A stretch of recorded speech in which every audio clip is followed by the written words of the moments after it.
Rương bay dáng đại dương ai riêng sốt bán vì sạch khla chỉ tu tới nơi về đại dương nực hơi đo chmua khá đại dương kết đo ở vây môn kế cầm làng bái rồi có chia phiệp cài xa hai rồi bỏ sạch khla chỉ cả bật na sạch khla mình mèn trâm tại chia cầm pool sạch đại tamประมาณ nơi khung prey thom chết nô tê phần tái rộp biệpในการรនៅនឹងទម្លាប់របស់វាត្រូវបានបង្កប់នៅមេរៀនដ៏ល្អដ៏សំខាន់ចំនួន3យ៉ាងដែលអាចឲ្យមនុស្សយើងគ្រប់គ្នាយកទៅអនុវត្តប្រតិបត្តិដើម្បីបានភាពជោគជ័យនៅក្នុងជីវិតរបស់យើងផងដែរមេរៀនទី1គឺផ្ដោតទៅលើភាពអត់ធ្មត់និងការកំណត់ឆ្ពោះទៅរកគោលដៅ Patience and Focus ជាទូទៅខ្លាមិនដែលរត់ប្រដេញតាមចំណី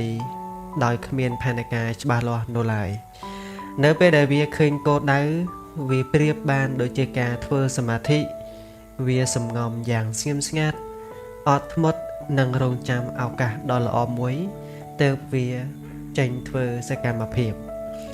នៅក្នុងមេរៀនទី1នេះនៅក្នុងជីវិតរបស់យើងកាលណាបើយើងធ្វើរឿងណាមួយ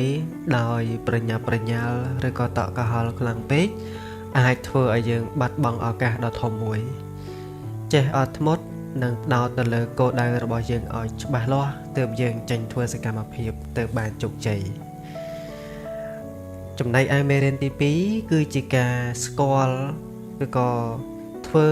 ជាភាពម្ចាស់ការលើខ្លួនឯងនិងភាពឯករាជ្យ independent ជាទូទៅសត្វខ្លាខុសពីសត្វតោសត្វតោគឺរស់នៅជាហ្វូងជុំគ្នាចំណែកឯសត្វខ្លាគឺជាសត្វដែលរស់នៅតែម្នាក់ឯងនិងដេញតាមប្រមាញ់តែម្នាក់ឯងដូចគ្នាជាទូទៅវាមិនរងចាំពីជំនួយសត្វខ្លាដទៃទៀតដើម្បីរស់រានមានជីវិតនោះឡើយភាគច្រើនជាទូទៅសត្វខ្លាធម្មជាតិរបស់វាគឺវាទុកចិត្តទៅលើសមត្ថភាពរបស់ខ្លួនឯងអំណាចនៃក្រញាំកញ្ចក់របស់វានឹងតែម្ដងបូកផ្សំជាមួយនឹងកម្លាំងរបស់វាដូច្នេះបើយើង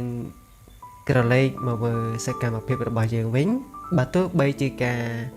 ធ្វើការងារអ្វីមួយជាក្រុមក៏ដោយវាជារឿងល្អក៏ប៉ុន្តែ